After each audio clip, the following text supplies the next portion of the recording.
You're a coward, Saurus. Run! We have to get out of here. Ah, yes. The uppity runt that thinks he's worthy of speaking to me.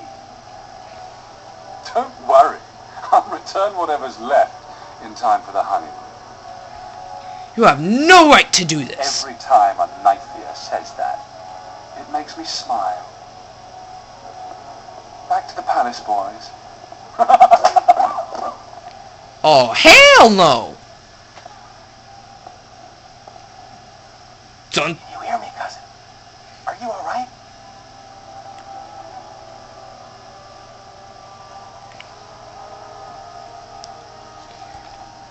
Oh, Maker, what happened? You took a good headshot. They roughed up a few others, too. Vaughn took Shiani, Nessiara, Valora, and the rest of the women in the wedding party back to the palace. The Elder is talking to Duncan, that Grey Warden. Everyone is getting upset. We should see how upset. Some are calling for blood. Others say any action will just make it worse on the rest of us. It's getting ugly fast. Maybe let's go and listen. It should be quite the show. Let's go then. They're over by the tree. Okay, so I'm just gonna stand here because I meant to end that video last time, but I didn't get the chance to. So, yeah, thanks for watching. Now, this is going to be a Codex video. We're gonna go ahead and go into, where's our codexes? There should be a codex in here somewhere. Where are the codexes? I want to know where the codexes are. Change party, main menu, resume game. What the hell? Where's the codex? Now I just have to try to find the mini-map. Spells and talents, that's not what I'm looking for. Inventory, gosh darn it. Is there any way to get to these codexes? Quick bar unlocked, quick bar locked, quick bar unlocked. I don't know where the codexes are, surprisingly. God dang it. Where, profile? Oh, done. Oh my god, where are the codexes? I cannot find the codexes. Like, I don't even think they're in here. View in codex. Ah, here are the codexes. Magic and religion. The chant of light blight. No matter the power of their triumphs, the mage lords of Tevinter were men and doomed to die. The voice whispered within their hearts. Shall you surrender your power to time, like the beasts of the fields? You are the lords of the earth. Go forth to claim the empty throne of heaven and be gods. In secret, they worked magic upon magic, all their power and all their vanity.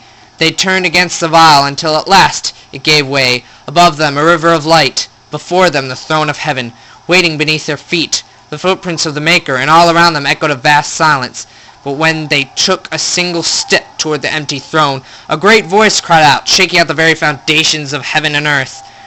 And so is the golden city blackened with each step you take in my hall. Marvel at perfection, for it's fleeting.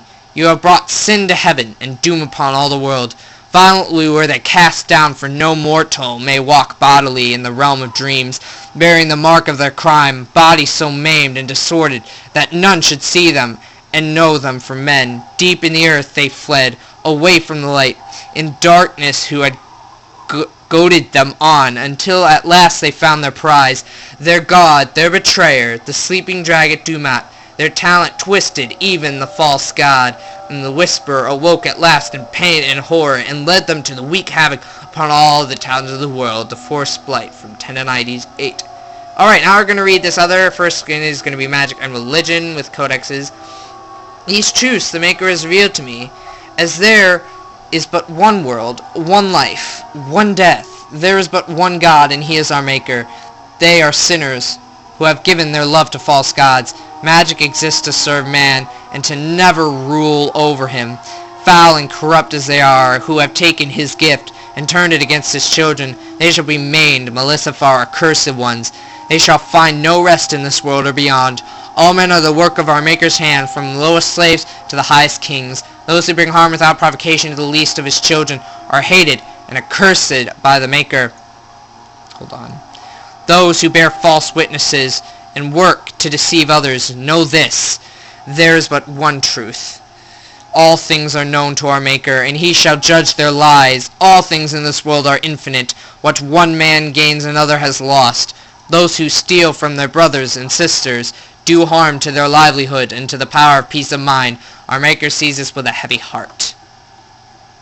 Very interesting amount of codexes. We got a lot of codexes. I'm not really going to read the control codexes. We don't really need to do that. So now we're going to do characters, I believe. Duncan.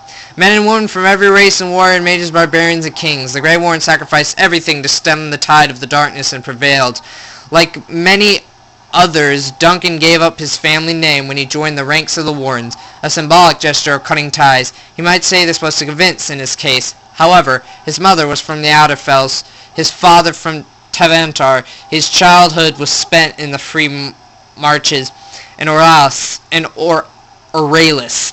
His people were everywhere and his homeland was nowhere. He was given the almost impossible task of leading the Warrens in Fredolin, a kingdom that had thrown the Order out 200 years earlier. Facing local suspicion and hostility, he set about finding recruits. Valdrin. Remember that our strength lies to commitment to the tradition and each other. Every alienage has a Heron, an elder. It falls to the Heron to arrange marriages for those without family. To negotiate with the guards when there's trouble, and act as a sort of mayor and surrogate uncle to provide people of the alienage. See, there's a lot of confusing words. The title, like so many things, is holdover from the time of Alarathan. I can't even read this. For heroines are not necessarily the oldest person in their community, or even well are told that old. Tradition gives the role to the oldest soul, the wisest, cleverest, and the most level-headed. Valdrian has been Heron of the Derm alienage since he was in his 30s. Okay, that's really hard. These customs are super long. I'm not even kidding. Let's see how long these... Oh, holy hell. So I'm going to try to read this as quick as I can without slipping up. The humans tell tales of Andarist, and to them she was a prophet. To our people, however, she was an inspiration. Her rebellion against Tevinter gave our people a window through which to see the sun, and we reached toward it with all our strength. The rebellion was brief, but successful. Even after the death of the prophetess, we fought on for independence as the human imperium began to crumble. In the end, we won freedom in the southern land known as the Dales, and we began a long walk to our new homeland. There in the Dales, our people revived the lost lore as best as we could. We called the first city Halmasheril, end of the journey, and found a new nation isolated as elves were meant to be, this time patrolled by the Order of Emerald Knights, charged with watching the borders for trouble from humans. But you already know that something went wrong. A small elven raiding party attacked the nearby human village of Red Crossing, an act of anger that prompted the Chantry to retaliate, and with their superior numbers conquer the Dales. We were not enslaved as we had been before, but our worship of the ancient gods was now forbidden. We were allowed to live among the humans as only as second-class citizens who worshipped their maker, forgetting once more the scraps of lore we had maintained through centuries. The rise and fall of Dales, as told by Sarthea Heron of the High Elver alienage. Okay, let's see. Oh, well, this one isn't as long. They have always been alienages. They have been around for as long as elves and shems have lived in the same lands of ours isn't even the worst. They say that Valroyax, his 10,000 elves living in a space no bigger than Danarim's market. Their walls are supposedly so high that daylight doesn't even reach the valley until midday. But can't be so anxious to start tearing down the walls and picking fights with the guards. They keep out more than they keep in. We don't have to live here, you know. Sometimes a family gets a good break and they buy a house in the docks or the outskirts of town, if they're lucky. They can come back to the alienage after the looters have burned their house down. The unlucky ones just go to the pauper's field. Here we are among family. We look out for each other. Here we do what we can to remember the old ways. The flat ears who have gone out there, they're stuck. They'll never be human. And they've gone and thrown away being elven too. So where does that leave them? Nowhere. Sarah Heron of the High Elver alienage. Alright, that was interesting. I really like this Codex thing, and I'm going to keep reading them. But I'll have to read the last two in another video. So, thanks for watching. Like, comment, and subscribe to Brony Time for more content. And we will see you next time. Brohoof.